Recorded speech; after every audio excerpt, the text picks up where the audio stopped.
September 6th, 1996. Tupac Shakur is the most successful hip-hop artist in the world. He's no different than the king of rock and roll, Elvis Presley. Tupac was a king of rap. To his legions of fans, he's the ultimate gangster rapper. Thug life, that's my cover. He's the angry voice of urban America. Yes, I am gonna say that I'm a thug. That's because I came from the gutter. People in the hood call him Black Jesus. They was like he was sent here to save us. But to the authorities and to his rivals within the world of hip-hop, he's seen as a threat. You know, America eats its babies. No matter what y'all think about me, I'm still your child, you know? He said many times, I'm going to die. I'm going to go out in a blaze of glory. And soon, that prophecy will come true. This is the story of the final hours in the life of Tupac Shakur.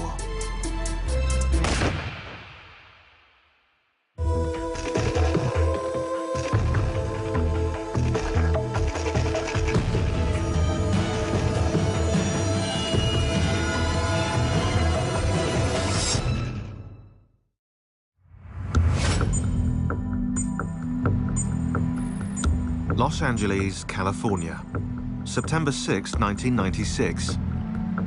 It's 11:30 p.m. and Tupac Shakur leaves Lacey Studios in downtown LA, where he's just finished shooting his latest video.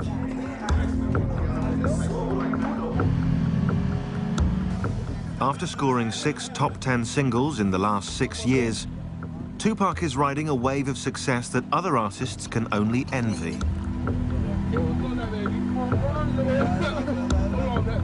But in just 24 hours, that ride will come to a sudden and brutal end. After driving to his mansion in the LA suburb of Calabasas, Tupac, exhausted from the video shoot, steals a few hours' sleep.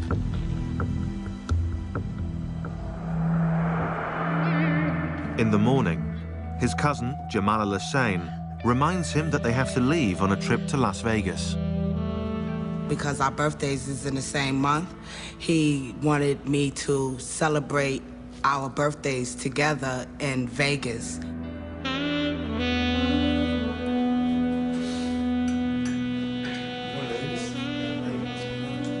Tupac is going to Vegas to catch a boxing match and then play at a local club.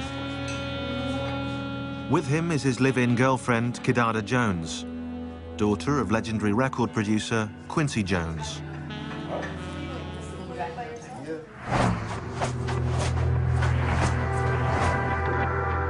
Within hours, they hit the road. But Tupac is less than eager to make the trip.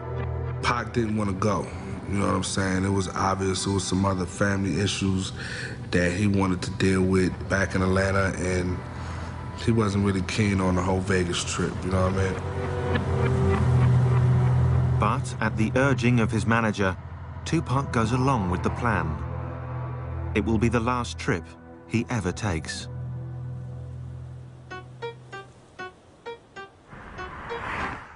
Five years earlier, back in 1991, the only plan for Tupac Shakur was making it to the top in the competitive world of hip-hop. And with his first album, Tupacalypse Now, Tupac was well on his way. From the start, he forged a powerful bond with his fans, rapping about the cold reality of life on the streets. When he put that pen to paper and he opened up his mouth on that mic, it was just, you know, God had to be working. It seemed like every song he wrote, his life was coming out. Like it was just taking the blood out of him. They got little Italy, little everything. They don't have a little Africa, they got the ghetto. And we think that that's ours. That's not even ours. That's just what was left over. His songs stood up for the powerless, the poor, the forgotten, those with no political voice in society. In 1994, Shakur clearly spelled out his philosophy in an album entitled Thug Life. But he wanted the ones who didn't think nobody gave a to see that he gave Thug Life, the hate you gave little infants. Everyone. Thug Life isn't just something for me. Thug Life is for you too. Anybody It's all the that society throws at you. Thug life is about choices. When you make the wrong choices, you end up in a life that you don't really want to be in. And that's what thug life is, against all odds. I'ma still make it. Tupac even had his political creed etched onto his skin. And all his tattoos meant something. He had 50 with an AK-47 tattooed on him. And what he believed is that 50 black men can do anything, if they put their mind to it, and they were all pulling at the same time in the same direction. Fans fell in love with his swagger and with his utter refusal to tone down his message. Was it incendiary? Was it crazy? Were the kids screaming at his concerts? Were girls tearing off their shirts? Were guys, like, you know, saluting with the pistol salute in the air? Yes, they were doing all that. And, I mean, that's hip-hop, that's rock and roll. Tupac's appeal went way beyond the ghetto, pulling in white, middle-class suburban kids who enjoyed the danger he brought from the other side of the tracks. Whether it was his energy or, you know, his force or his excitement or, you know, whatever it was, I believe that he connected with men and women and black and white and old and young. He always kind of had this ideology that he didn't need a record label. He didn't need the movies. All he needed to do was stay real. Because if he stays real and he keeps telling the kids what is authentic to him, that they will always relate. He will never be begging for bread. If it was attention that Tupac was looking for, he more than got it. But not always for the right reasons. As he climbed the ladder, some in the hip-hop community looked on with envy. Tupac Shakur was starting to make enemies. Hip-hop is about competition and about, you know, I'm better than you and, you know, I get more chicks than you. And it's very competitive, almost like a sport. Then you have these, you know, these huge egos working against each other. It's a recipe for destruction. And soon, rap's obsession with rivalry and violence will hit the glitzy streets of Vegas. And someone will overthrow its reigning king.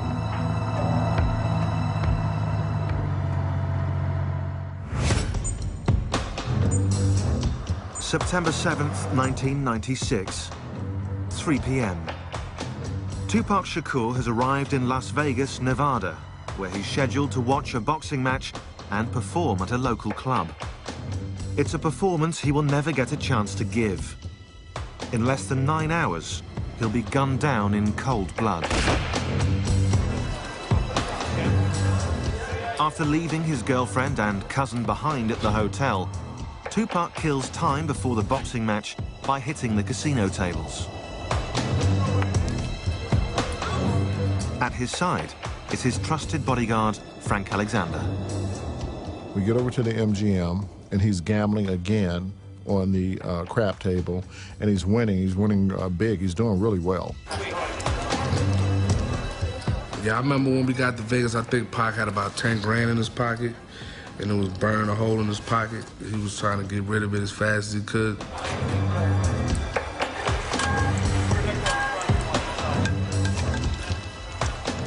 At the table, Tupac is joined by members of the Outlaw Immortals, his backup group.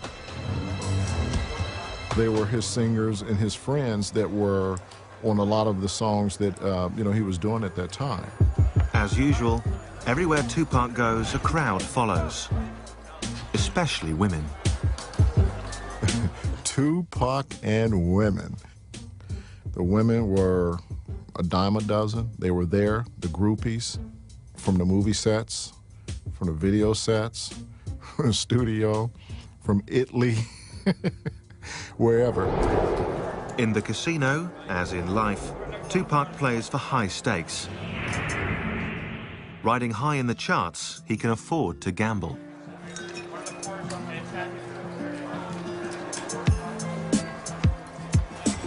But 25 years earlier, on the streets of East Harlem, New York City, few would have laid bets on the future success of young Tupac Shakur. His mother, Afeni Shakur, a member of the radical Black Panther Party, was arrested and charged, along with 20 other members, for conspiring to blow up local buildings. I was captivated by the visualness of the Black Panther Party. I was captivated by the rationality of the Black Panther Party. And I was captivated by the sense of service of the Black Panther Party. For me, the Black Panther Party was a way to legitimately express my anger. Eventually acquitted of all charges and pregnant with Tupac, Afeni was released from jail after spending 15 months on and off behind bars. And on June 16th, 1971, she gave birth to Tupac Amaru Shakur, who she named after a South American Incan revolutionary, the name meaning Shining Serpent.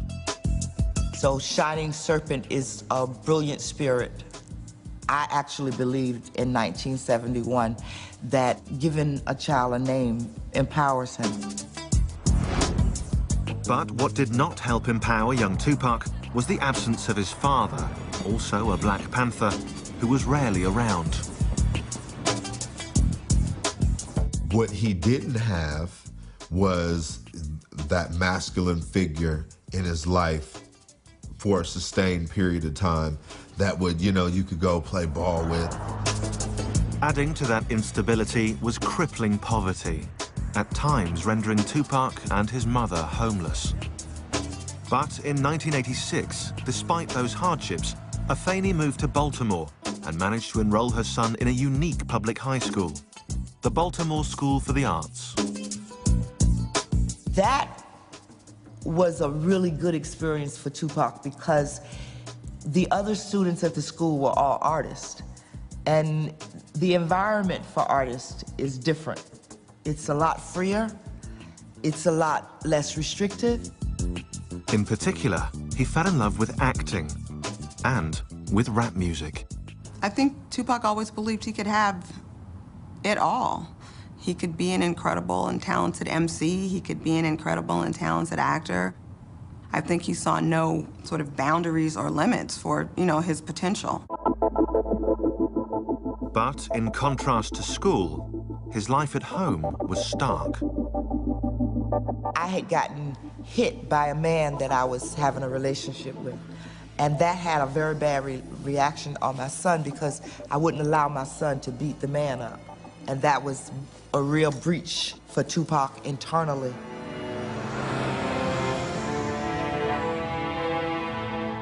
In June of 1988, to protect her son from their troubled home life, Afeni sent Tupac to the other end of the country to live with a friend in Marin City, California. But the 16-year-old quickly discovered he had simply traded one nightmare for another. Marin City, one thing that they're known for is a fist fight. Tupac was a little bitty guy.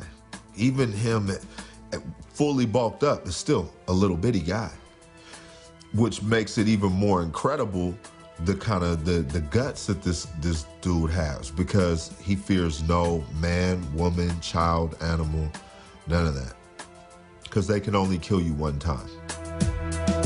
Soon, Afeni joined her son in California. But any hope of a happy family reunion was made impossible by her own personal struggles. My children and I have a bond that is based on the truth and trust.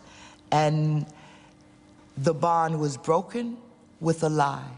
The lie being, I was using drugs, but I can handle it. That's a lie. That lie cost me dearly. Me talking about that period is different from them, because in reality, I found drugs, is what I did. I found the answer. My answer was crack.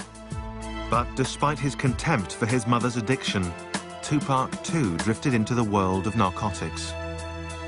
He probably sold drugs for about a week. His reason for stopping was because his heart was too big. You understand? When someone brings you their wedding rings and they say, here, I'm gonna give you these wedding rings for some crack. You're like, man, it's that bad? It's come to this? And he quit. He said, I'd rather starve or I'm gonna make this rap thing work. At 17, Tupac hooked up with neighborhood friend Ray Love to create his first real group, Strictly Dope. We didn't fear nothing. We would jump on the stage and perform right now. We didn't need no trays of food. We didn't need a special type of mic. We didn't need a rider. We didn't need a limo. Nah, just give me just one mic, man. Tupac's ability to use that microphone would carry him clear out of Marin City and eventually to Las Vegas, where the world's greatest rapper would be silenced forever.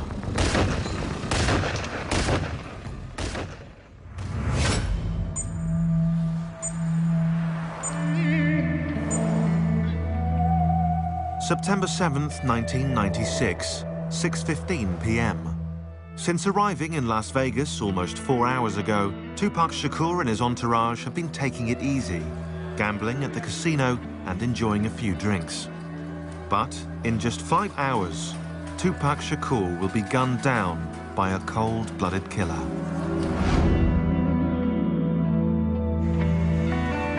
On the invitation of his manager and CEO of his record company, Suge Knight, Tupac heads out to see a much-anticipated heavyweight title match between Bruce Seldon and Tupac's close friend, Mike Tyson.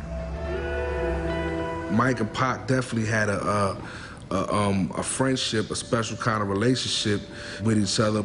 We were all Tyson fans, you know what I mean? Like Tyson was a hero for us kids from the ghetto. Since their arrival, Tupac has insisted that his girlfriend Kidada and his cousin Jamala stay back at the hotel. This party is just for the boys. And I could remember us saying to each other, like, wow, why would they bring us out here and we can't even go to the fight, we can't go to the parties. He don't even want us downstairs. And he kept saying, please, he begged us, please don't go downstairs, please y'all stay up here.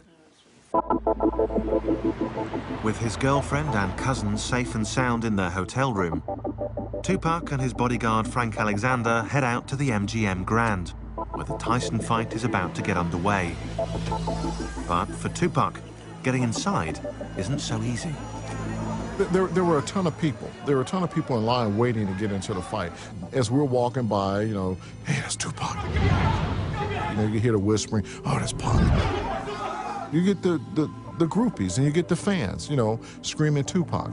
As they move through the crowd, adoring fans, however, are not the bodyguard's only concern. The famous rapper also has his share of enemies.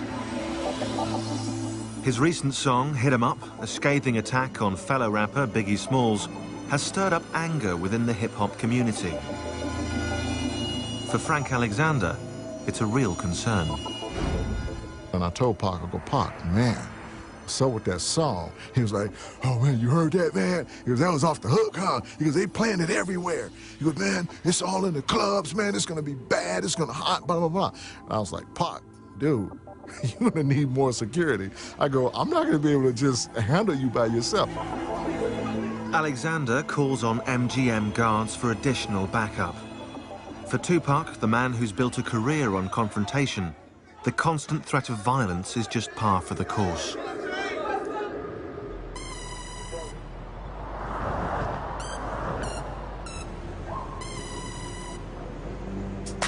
But back in 1990, only 6 years earlier, few had ever even heard of Tupac Shakur. Still down and out in Marin City, California, and desperately trying to break into the music business, he caught the eye of established Oakland rapper Shock G, who offered Tupac a gig as a dancer in his group, Digital Underground. He saw Pac had no home to go back to, and, you know, he gave him an opportunity. It was just the break Tupac had been waiting for. Suddenly, the teenager was circling the planet on a world tour. Tupac had a lot of fun running around with Digital Underground. They were calling from Japan, and they were calling from London, and they were calling from Italy, and they were calling from Australia. A natural showman, Tupac graduated from just dancing to stepping up behind the mic. The move was an immediate success. Pac was a master at, he could take your style and do it a little bit different or a little bit better than you. And that was something. And so that's how he dealt with every situation. Soon, Tupac had his first record deal. And in November 1991, Tupacalypse Now was released. The album featured a strong and sometimes contradictory mix of violent anthems and compassionate social commentaries about poverty, broken homes, and drug abuse. If you look at his music, he had songs that were so negative about women and talked about them like they were just nothing. And then he had a whole series of other songs where he was putting all women, mothers and black women and all women on such a pedestal. He was a complicated guy. In his writing, Tupac drew from his various experiences. Raised in a politically charged Black Panther home, exposed to the fine arts, and schooled on the streets. He was a poet, you know what I mean, first. I think Pac was just so in tune with himself that he can do whatever kind of song and not feel like if people hear it, they're gonna think I'm weak. He's a fan of himself as well. He would go, listen to what I said. Oh my God, the boy is nice. And this is how he would say it. He'd be like, oh my God, the boy is nice. Yo, Jamala, listen to this. This is how I kick it. And he would recite a little verse out that song, and he'll go, ooh, I'm so nice, I'm so nice, I'm killing them, I'm killing them. I'll be like, Pac, he is crazy. Since he was a kid, Tupac had also fantasized about becoming an actor. And in 1991, he made his second dream come true. He starred in the critically acclaimed film, Juice. Juice came out. When I went to go see it, the girls were screaming. That was fly. That was some to see. From the moment Juice came out, everybody was talking about Pac. It was just obvious that, you know, he was on the verge of something really major. That role helped him more than the music did. He would come downstairs and he would like spread his legs apart and his arms, shake his jewelry off and everything, pull his collar up and say, I'm a legend in my own time. And I would say, Dag, Pac, man, in another 10 years, you're gonna be the most powerful man in America. He was like, yeah, watch and see, I am. Things were looking good for Tupac. The following year, his mother, Afeni Shakur, now clean and sober, re-entered his life. Once again, they were a family. I discovered that when a child says to you, you're my mother, when they give you authority over their lives as their parent, that they can withdraw that authority. And my children withdrew it. I didn't take it back. They gave it back to me. But with the good came the bad. In 1992, Tupac was arrested for allegedly attacking a limo driver. In 1993, he was charged with assaulting another rapper with a baseball bat. In another incident, he was charged with attacking film director Alan Hughes with a weapon. In Atlanta, Georgia, he was arrested, although later released, for the alleged shooting of 2 off-duty policemen. It seemed that Tupac Amaru Shakur was taking his gangster image rather too literally. Well, Pac, you got to realize of, you know, where he come from and his family's history with the police. And they hated Pac. They hated Tupac. I don't know if it was that his heart was a Black Panther heart. I don't know if that was it, but Tupac just had no patience for law enforcement, and I don't know that he had respect for law enforcement. And so I think, why were the authorities mad? Because Tupac was thumbing his nose at them and worse. Mr. Shakur, can we get a comment from you at all? Hell no. Thug life. Thug life. Thug life. That's my comment. What's that mean? I don't understand. This is yours. Pac always felt like he would be a statistic. But he said, if I'm gonna be a statistic and America's gonna thoroughly me over, I'm gonna be the ultimate statistic that I can be. In the battle between Tupac the artist and Tupac the streetwise thug, it appeared that the dark side was winning. And soon, on the streets of Vegas, on a warm summer's night, that darkness will swallow him whole.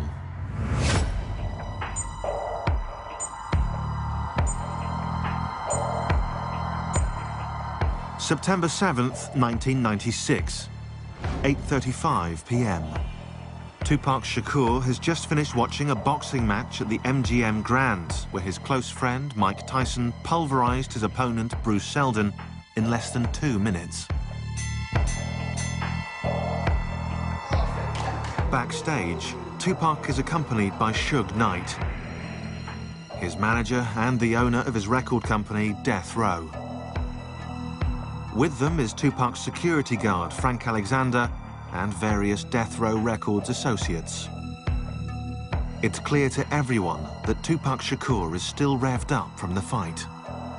And he's just going off, you know, man, 50 blows, 50, man, he knocked them out, 50 blows. As the group enters the MGM Grand's lobby, one of Suge Knight's Death Row employees passes on a message to Tupac Shakur. One of Suge's guys, his name is Trevon, came over and whispered in Tupac's right ear. Trevon has spotted a man in the hotel lobby that he claims robbed him a few weeks earlier. The man is also a member of the Southside Crips, sworn rivals of another big LA gang, the Bloods, with whom Death Row is said to be affiliated. Tupac Shakur, the king of gangster rap, decides to teach the man a lesson. And Pac just ran up on him and...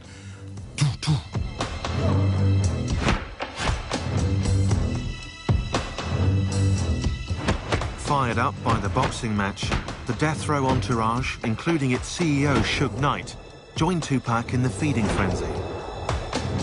In the chaos, Frank Alexander pulls Tupac from the brawl. I grabbed him and got him out of the fight. Orlando Anderson's on the ground and everybody's kicking at him, beating him down. 2 years earlier, in New York City, Tupac was involved in a different kind of battle, a fight for his very life. On November 30th, 1994, in the lobby of a Times Square recording studio, he was robbed of $40,000 worth of jewelry and shot 5 times at close range by a group of unidentified black men. While police wrote it off as a random robbery, Tupac saw it as an act of retaliation by one of his many enemies within the hip-hop community. And personally, to me, it could have been a setup, or it could have been whoever came through the door. Because Pac never thought nobody would do nothing to him, because he felt he represented the black community and nobody would... No. That don't go down like that. And that's what I try to get over to him. It don't go down like that. I don't care who you is. They'll take you down. Tupac had become a moving target. His aggressive music had angered both police and community leaders. His verbal attacks on other rappers had created friction within the world of hip-hop. As a rich and powerful black man, everybody was lining up to take a shot at Tupac Shakur. But he was just a cat that just refused to back down. That was just him. He just refused to back down. I loved it about him, but I also knew that can be a downfall too, And that's what I was really trying to give to him, that can't just run up on anybody, man. They'll kill you out here, for real. Tupac knew where he lived. He knew what the system was. He knew what he agreed with and what he didn't agree with. But he also knew that if he didn't make an effort to make capital in a capitalist society, he wasn't going to be able to do anything that he wanted, you understand? Tupac's image as a thug was catching up with him. The shooting had left him with 5 bullet wounds, the most serious of which was a severed artery in his thigh. Tupac was paying the price for not only writing about our violent culture, but also for being a part of it. This is all about my image. Has nothing to do with me. This is all about my image. It's like MTV, all the papers, they building me up. Now they destroying me on the same image that they perpetuated. You know what I'm saying? I'm selling records. This is what I do for a living. I'm selling records. Don't get it twisted. This is not my real life. This is not how my real life is supposed to be. I'm not supposed to be really having all these villains in my life. You can't blame a rapper for murders unless you're gonna blame Arnold Schwarzenegger for all the people he killed in Terminator. You know what I'm saying? How you gonna blame a rapper when we only speak it, and then you got actors who show it, but you don't blame them? Less than 5 hours after his operation, and against doctors' advice, Tupac Shakur checked himself out of the hospital. He had other problems to deal with. The rapper was due in court to face rape charges brought by a 19-year-old woman. Charges he angrily denied. Why am I in court? You know what I'm saying? Get my life ripped apart. But I'm here, I'm gonna go through it just to show that I have faith in the American system. But soon I'm gonna go crazy. Acquitted of sodomy and weapons charges, Tupac was instead convicted of forcibly touching the woman's buttocks, a felony sex abuse charge. He was given the maximum sentence, up to 4.5 years behind bars. To his legions of fans, it seemed that the law was making an example of Tupac Shakur.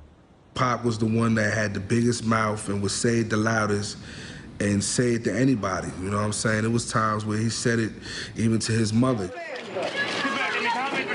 I'm loud, I didn't shut up. But I didn't think they was gonna take it this serious. Me keep talking out, I didn't think it was gonna be a matter of life and death. What did you do? What happened? Can you tell us? While at the Clinton Correctional Facility in upstate New York, Tupac seemed to undergo a startling transformation. The king of gangster rap publicly denounced thug life. Well, you got to realize when Pac was in jail, you know, jail will make you start thinking. And you're gonna do anything you can to get out of jail, you know? So, to me, when he denounced thug life, it was like, you know, I'm only playing. Let me get up out of here. But getting out of there wasn't so simple.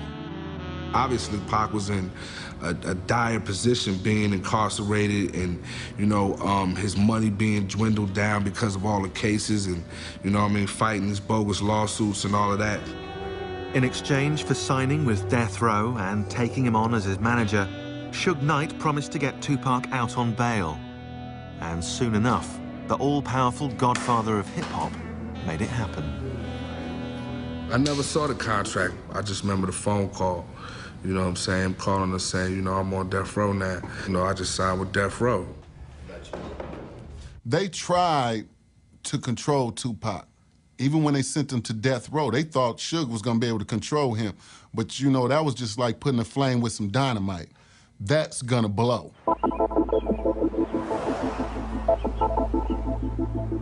Death Row put Tupac up at the posh Peninsula Hotel in LA to recuperate, re-energize, and get back on his feet. He was coming off a #1 album with Me Against the World and a #1 record with Dead Mama, so he was doing his own thing. It's not like he needed Death Row, but in a sense, he needed them at that moment because it's like, hey, they gave me a $1.4 million bail. You know what I'm saying? I need to get out of jail. The master agitator was free and eager to get back to what he knew best, holding up a mirror to society's ills. Once he got out, it was like all that anger that was built up while he was sitting in jail came out all at one time.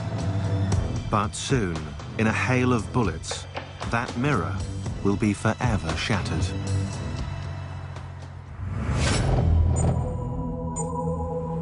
September 7th, 1996. 9 p.m., Las Vegas, Nevada. After beating up an alleged Crips gang member in the lobby of the MGM Grand Hotel, Tupac and his entourage make their way back to their rooms to change before heading to Club 662, where Tupac is scheduled to play. In less than 3 hours, Tupac Shakur will be left for dead. I remember Tupac coming back to the hotel, and he was really excited. One man can only do so much, man. So he came upstairs and he was like, Jamala, you wouldn't believe it. I did a 1-2 on a dude. I knocked him out. I did a Mike Tyson on him. He didn't really get into details about who he was fighting or what the fight was about, but he was really happy that he got a chance to test his ring out on somebody's face. While getting dressed, Tupac decides not to wear his bulletproof vest, a garment not out of place on a man with so many enemies. I remember Castro saying to Pac, you know, you should put your vest on. I think you should wear your vest tonight. You know, Pac saying, nah, it's too hot. I don't want to wear my vest tonight. It's too hot for that. Normally, he wouldn't leave without it, but this time he left it. He didn't have it with him.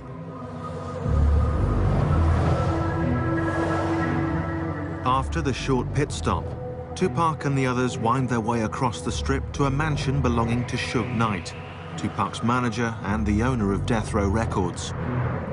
Suge and Tupac disappear briefly while the others wait impatiently. I don't really know what Pac and Suge was doing at the time. You know what I mean? I just know we was waiting and I was ready to go. Almost everything in Suge Knight's mansion is red, the official color of the Mob Piru, an offshoot of the LA gang, the Bloods. He wore a lot of red. You know, it was his choice of color. He was from Compton. His hood, his set were of, you know, Bloods. So by him wearing red, if that's what he was representing, then that was on him. Some felt that by associating with a record label connected to the Bloods, Tupac was making himself yet more enemies. This time with the Bloods' arch rivals, the Southside Crips. But his bodyguard, Frank Alexander, saw it differently. Tupac was not gang-related. If you want to represent a color with Tupac, it would have been green, and that's the color of money. After about half an hour, with Tupac and the others ready to leave for Club 662, Tupac makes an unusual request to his bodyguard. I was walking to the car with Suge and with Tupac, and I was actually opening up the back door to get in the back seat. And Pac stopped and said, no, take the keys and go drive the Lexus with the Outlaws in it, because we're going to be drinking and you're going to be the designated driver to drive us back after we've finished partying over at 662.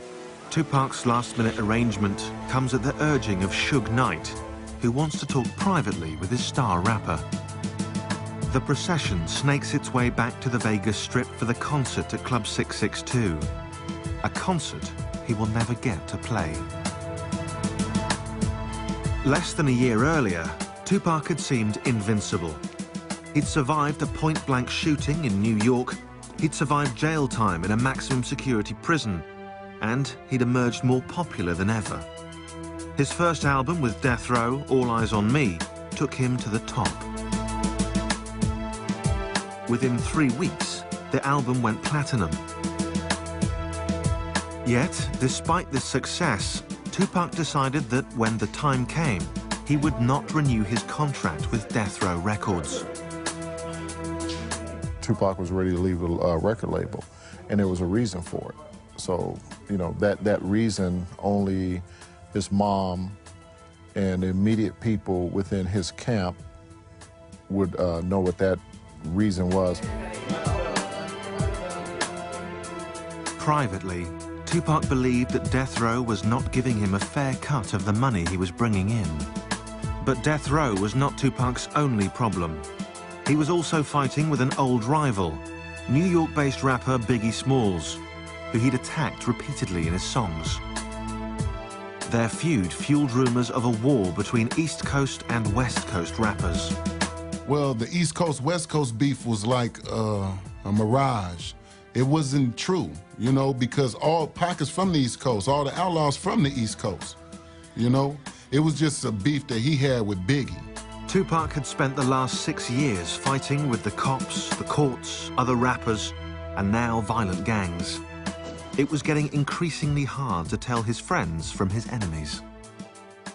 Tupac had a lot more enemies than just, you know, Joe Blow rapper across the country.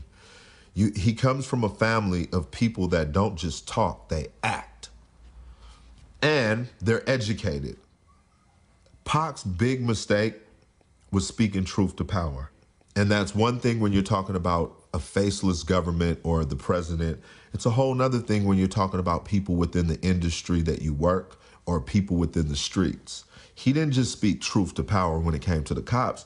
He said about the dope dealers. He spoke truth to power all the time. When you have that level of honesty, they don't want you here. No one does.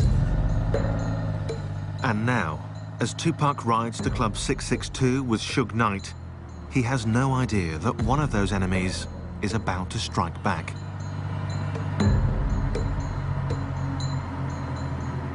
Once we got to Flamingo, we made a right-hand turn. We came to a stoplight, which was Koval. As Tupac's bodyguard follows in the car behind, the convoy inches forward. And as usual, Tupac draws the attention of his fans.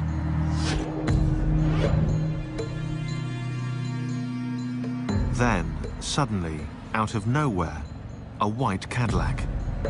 As they got closer to the BMW, the arm came out and the gun just started firing.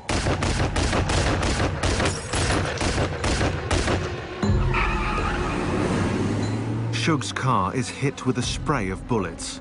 4 of them rip into Tupac's body. Another grazes Suge Knight's head. And after the Cadillac shot into the car, I thought they were dead. My reaction was to run up to the car, and instead, the car took off. Suge's bullet-riddled BMW makes a hard U-turn and races off in the opposite direction. I didn't know what to think. It was a fog. It was a haze. Were these real bullets? Did they really shoot these guys? Badly damaged, the car soon blows its tires and breaks down close by. And, for the second time in his short life, Tupac Shakur is looking death in the face. September 7th, 1996, Las Vegas. At 11:17 p.m., a hail of bullets cut down superstar rapper Tupac Shakur. Mortally wounded with a punctured lung, he's rushed to University Medical Center, where he undergoes 2 emergency operations. His right lung is removed to stop internal bleeding, and he's induced into a coma from which he will never awake.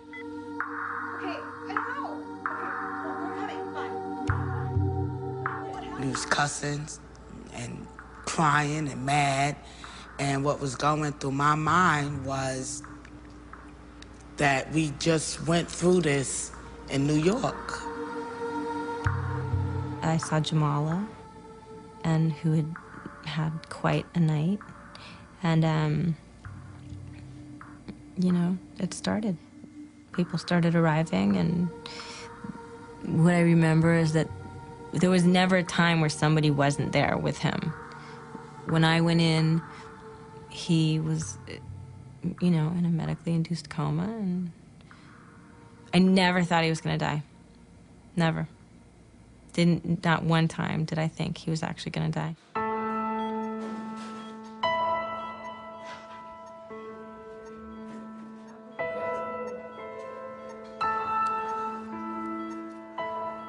When I first seen Tupac on the hospital bed, and he had all these tubes connected to him, and I knew then that he was gonna have to fight for his life. For 6 days, Tupac remains in a coma. Throughout, his family gathers in an around-the-clock vigil, refusing to accept the inevitable. We all had this thing, and I guess he did too, is to where, like, Pac is indestructible. So when he got shot the second time in Las Vegas, we were like, man, it's Pac, dude. But on September 13th, 1996, at only 25 years old, Tupac Shakur's short but violent life comes to an abrupt end. His death leaves many feeling lost. When he dies in the street, whoa, man, what is going on in America, man? What is going on in America where you make it and you still don't make it out? Meanwhile, the criminal investigation into Tupac's murder is stonewalled when witnesses refuse to cooperate. Theories on who pulled the trigger are rife. Some suggest a revenge attack by the Crips for the beating in the MGM lobby. Some point the finger at longtime Tupac rival Biggie Smalls, who will also be shot to death 7 months later. Others still speak of a setup by Suge Knight, who knew Tupac was planning to leave Death Row Records.